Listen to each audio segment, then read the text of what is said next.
El eco del pozo maldito. Siempre pensé que la vida en las Fuerzas Armadas me había preparado para cualquier desafío. Pasé años enfrentando situaciones límite, viendo el peligro de frente, y creí que, tras mi retiro, poco podría sorprenderme. Sin embargo, hay cosas para las que ni la más intensa disciplina ni el más agudo entrenamiento te pueden preparar. Esta historia es una de ellas. Después de dejar mi vida como militar, me convertí en trailero.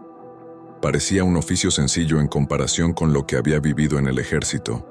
Largas horas de soledad en la carretera, transportar cargas de un lugar a otro, y nada más que el ruido del motor y mis pensamientos como compañía.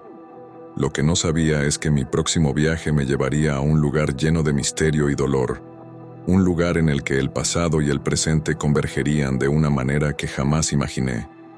Lo llaman el Pozo de Isabel, y dicen que nadie debería acercarse, pero yo estaba a punto de descubrir por qué. Mi nombre es Hernán, y durante más de 20 años fui parte del ejército. Viví momentos que pocos podrían soportar. Misiones en la sierra, patrullajes nocturnos donde la línea entre la vida y la muerte era tan fina como un susurro en la oscuridad. Aún así, me mantenía firme, con la mirada siempre adelante y sin dudar. Después de tantas batallas y sacrificios, decidí que era hora de un cambio.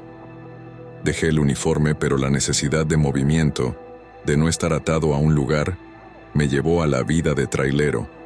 Transportar mercancía me parecía un trabajo tranquilo, alejado de los peligros que había conocido. Creí que sería una buena forma de pasar los días. La vida en la carretera no fue lo que esperaba. Al principio, disfrutaba de la soledad, los paisajes que se extendían ante mí y la tranquilidad que me daba estar lejos de la acción. Sin embargo, con el tiempo, los viajes se volvieron monótonos y mi mente, antes ocupada con órdenes y estrategias, comenzó a llenarse de recuerdos del pasado. A veces, las carreteras desiertas me hacían sentir una inquietud extraña, como si algo me siguiera desde las sombras de mi propia historia. Nunca fui un hombre supersticioso, pero los kilómetros recorridos me enseñaron que hay cosas en este mundo que escapan a la lógica. La historia de Isabel es una leyenda que ha recorrido las carreteras de este país por generaciones. Cuentan que en tiempos coloniales, una joven llamada Isabel vivía en un pequeño pueblo olvidado entre montañas y selvas. Era conocida por su belleza y su bondad, pero también por el dolor que guardaba en su corazón.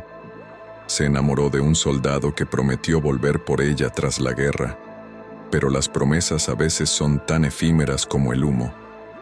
Isabel esperó durante meses, cada día acercándose al pozo del pueblo, donde solía recibir cartas de su amado. Sin embargo, con el tiempo, las cartas dejaron de llegar, y los rumores de que su amado se había casado con otra comenzaron a atormentarla. Una noche, consumida por la desesperación y la traición, Isabel se arrojó al pozo. Desde entonces, dicen que su lamento sigue resonando en ese lugar, atrapando a aquellos que se acercan demasiado. Algunos dicen que es un eco, un grito de dolor que nunca se apaga. Otros aseguran haber visto algo, una presencia que no descansa, buscando lo que nunca encontró en vida. El destino quiso que mi próximo encargo me llevara por esa ruta olvidada. Tenía que transportar una carga de materiales hacia un pequeño pueblo cerca del lugar donde, según los locales, se encontraba el pozo de Isabel. Al principio no le di importancia. Había escuchado muchas historias en mis años en la carretera, relatos de caminos malditos, pero ninguno me había afectado realmente. Sin embargo, conforme me acercaba, una sensación extraña comenzó a invadirme, como si algo me estuviera advirtiendo que no continuara. La noche que me encontré con esa leyenda fue diferente a cualquier otra que haya vivido. Aquel día partí al atardecer, cuando el sol empezaba a esconderse detrás de las montañas, pintando el cielo con tonos anaranjados y violetas. El cargamento era pesado, pero no más complicado que otros que había transportado antes. Cajas llenas de suministros para una comunidad pequeña, que vivía en las afueras de un pueblo conocido por sus supersticiones. Me habían advertido que el camino era traicionero, lleno de curvas cerradas y pendientes peligrosas, pero no era la primera vez que recorría rutas de ese tipo. Cuando estaba a punto de dejar la última estación de gasolina, un viejo hombre se acercó a mi camión y, sin saludar, soltó un comentario que me dejó inquieto. «Vas hacia el pozo, ¿verdad? Tienes cuidado, muchacho. A estas horas no deberías estar cerca de ese lugar». Lo miré un momento, sorprendido, y solo asentí, sin darle demasiada importancia. Estaba acostumbrado a los consejos de extraños que a menudo intentaban compartir leyendas o advertencias sin fundamento. El camino, al principio, fue tranquilo. A medida que avanzaba, la señal de radio comenzó a desvanecerse y el silencio empezó a dominar el ambiente. Lo único que rompía esa quietud era el sonido constante del motor y el crujir del asfalto bajo las ruedas del camión. Sin embargo, mientras más me acercaba al lugar donde, según el GPS, se encontraba el pueblo, empecé a sentir algo diferente. No era solo la oscuridad que caía como un manto sobre el paisaje, sino una sensación de incomodidad que se apoderaba de mí poco a poco, como si algo me estuviera observando desde la lejanía. Los árboles a ambos lados del camino parecían volverse más densos y oscuros. Las luces del camión apenas iluminaban más allá de unos metros, como si la noche se tragara cualquier intento de luz. A lo lejos, distinguí una curva pronunciada que me recordó las advertencias sobre las peligrosas condiciones de la carretera. Fue en ese momento cuando vi algo en el arcén. Al principio, solo parecía una figura borrosa, algo que mi mente no terminaba de procesar. Reduje la velocidad, pensando que podía ser algún animal o incluso una persona necesitando ayuda. Al acercarme, noté que era una mujer, de pie, con una silueta delgada y sucia, vestida con ropas desgarradas.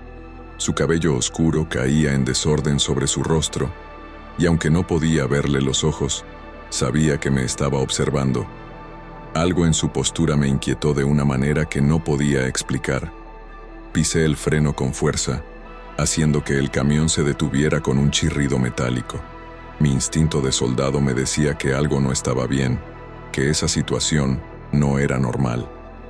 Observé a la mujer desde la cabina, esperando que hiciera algún movimiento, pero no se movió. Solo se quedó allí, inmóvil, mirando en mi dirección. Algo en mi interior me decía que debía seguir adelante, que no debía detenerme. Sin embargo, la curiosidad me venció, así que bajé del camión para ver si podía ofrecerle ayuda. Al poner un pie en el suelo, la temperatura parecía descender de golpe. Una brisa fría y húmeda me envolvió, algo extraño para esa época del año. Caminé hacia la figura, pero cuando estuve a solo unos metros de ella, desapareció. No se esfumó de manera natural, simplemente dejó de estar allí. El silencio de la noche se volvió abrumador, y una sensación de angustia comenzó a brotar en mi pecho. Volví al camión apresuradamente, con el corazón latiéndome con fuerza. Algo en ese lugar estaba mal, y lo sentía más fuerte que nunca. La carretera me llevó a una pequeña aldea en ruinas, abandonada, según parecía, desde hacía mucho tiempo. Las casas estaban en mal estado, cubiertas de maleza y oscuridad. En el centro de lo que parecía haber sido la plaza principal, distinguí una estructura circular, el pozo. Sabía, de inmediato, que era el mismo del que hablaba la leyenda. El aire aquí era pesado, cargado de algo indescriptible, algo que me hacía sentir como si una mano invisible apretara mi pecho. Decidí detener el camión para verificar el estado del cargamento. Cualquier excusa para evitar quedarme demasiado cerca de aquel pozo parecía válida. Al bajar, el silencio era tan intenso que cada movimiento mío resonaba como un eco. Entonces lo escuché. Primero fue un murmullo suave, apenas perceptible, como si el viento trajera consigo palabras desde lo profundo del pozo. Me quedé inmóvil, tratando de entender si eran solo los efectos del cansancio y de la tensión acumulada. Pero el murmullo se transformó en un lamento. Un lamento de dolor tan profundo que era imposible ignorarlo. No había duda. Venía del pozo. Un escalofrío recorrió mi cuerpo. No quería acercarme, pero mis pies comenzaron a moverse casi por instinto. Cuando llegué al borde del pozo, miré hacia abajo, esperando ver solo oscuridad, pero lo que vi fue algo más profundo, como si el pozo no tuviera fin. El lamento se hizo más claro, y entonces, entre los ecos, escuché algo que me heló la sangre. Mi nombre. Hernán. Mi respiración se detuvo por un momento. Nadie debía saber mi nombre aquí. Nadie en este lugar olvidado. Era imposible. Volví sobre mis pasos, acelerando el paso hacia el camión. Pero entonces, lo vi. La figura de la mujer, la misma que había visto antes, se encontraba nuevamente de pie, a unos metros de mí. Sus ojos, ahora visibles, eran un reflejo del sufrimiento. Algo en ellos me hacía sentir una conexión, como si quisiera decirme algo. Isabel. La historia de la mujer que había sido traicionada, la mujer que murió en ese pozo, y el nombre que resonaba en el aire no podía ser coincidencia. De repente, todo se aclaró en mi mente. Mi vida anterior, las promesas que había hecho, las vidas que había dejado atrás. Isabel no era solo una leyenda, no era solo un cuento de la carretera. De alguna forma, mi pasado, uno que había intentado olvidar, estaba volviendo para reclamarme. Tal vez yo había sido el soldado que ella había esperado en vano. Tal vez este viaje no era una coincidencia. El lamento creció en intensidad y sentí que la realidad comenzaba a desmoronarse a mi alrededor. La carretera, el pozo, la figura de la mujer, todo parecía desvanecerse en un remolino de recuerdos y dolor. Ya no podía distinguir lo real de lo imaginado. El eco de mi nombre seguía resonando, mezclado con el grito de Isabel, el grito que jamás había cesado. Corrí hacia el camión y, sin pensarlo dos veces, lo encendí. Pisé el acelerador con toda la fuerza posible, queriendo dejar atrás ese lugar maldito, pero el eco me seguía, el eco de un amor perdido, de una promesa rota. Y aunque logré salir del pueblo, nunca más volví a encontrar paz en la carretera, porque algunas historias no se dejan atrás, y el eco del pozo sigue resonando, persiguiéndome a cada kilómetro que recorro.